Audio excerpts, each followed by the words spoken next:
with it. Good night. What a pop by Brian Branch. A leader on the Alabama defense, a dynamic piece in their secondary. It's Brian Branch out of Alabama. What's up, everybody? My name's Ken Swanson. This is my guy, Sean Barber, about to break down a unique nickel safety type player for the Crimson Tide. This is presented by Miller Lite. What do you think of Brian Branch? I think he's a guy that can play all over the field. I think he's a very versatile safety.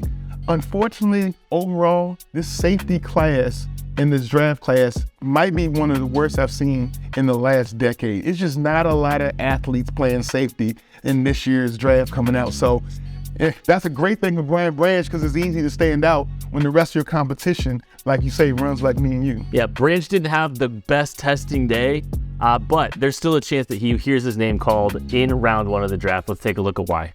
Here he comes off the edge, getting in the face of the quarterback, and it's intercepted. Branch steps in front and gets the pick. There may not be a defensive player in the secondary that has better instincts than Brian Branch. Well-rounded, great tackler. I don't think I saw him miss a tackle all season. I think I haven't seen him miss a tackle since he got to Alabama, actually. The young man plays under control. He understands, body position in football. He's smart. He also, obviously, who wouldn't figure it out? He's also a punt returner. Showcases his speed and everything. He's just a great football player, a great athlete. You lived to have a secondary full of Brian Branches. You know, there's so many things to like about him. He's an effective communicator. He's a guy that was really doing a lot of communication on the back end for that Bama defense. He's operating, comfortably from the slot. He's slippery against blocks in space. He's going to climb or click and close and make some plays. He operates and flies around the field with conviction. He's just a super smart player. There's not a ton of guys that he's not going to be fooled a ton of times. I think that's one thing you really appreciate about him.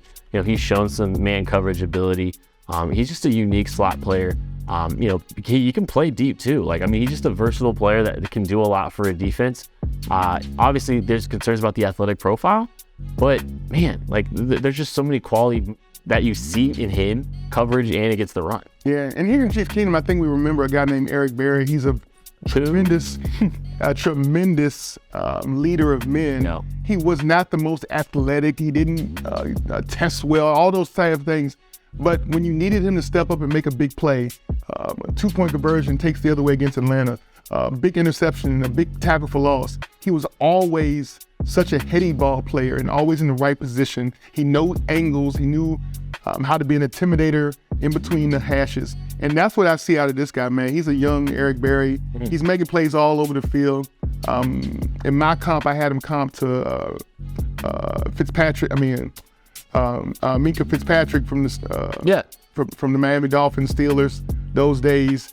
I think he just fits that mold, man. He's just a playmaker all over the field. I love it's instincts, but it's also he's just smart.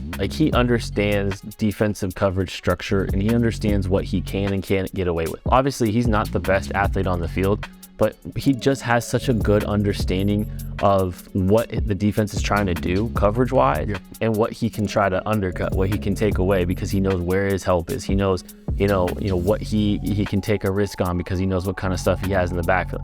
You see him just, continually make smart decisions on the football field. He doesn't get fooled very often. You just see him, continually being in the right position to make plays. And, I don't know if he's necessarily going to be the best ball production in the league, when it's all said and done. But you're just going to get a guy that can play sound all over your defense, that can effectively communicate, that can be trusted in a big way. And I think that's just a huge asset for a defense. High football IQ. You can tell by the way he reacts to the ball. Doesn't get fooled much. Always being able to play with great patience and poise, understands where he needs to be in coverage to make a play on the ball. And that kind of poise and patience, it's hard to teach, it's hard to coach. So when you find a guy that already has that tribute and that attribute, you really want to take advantage of getting him in your backfield, make him a part of your secondary.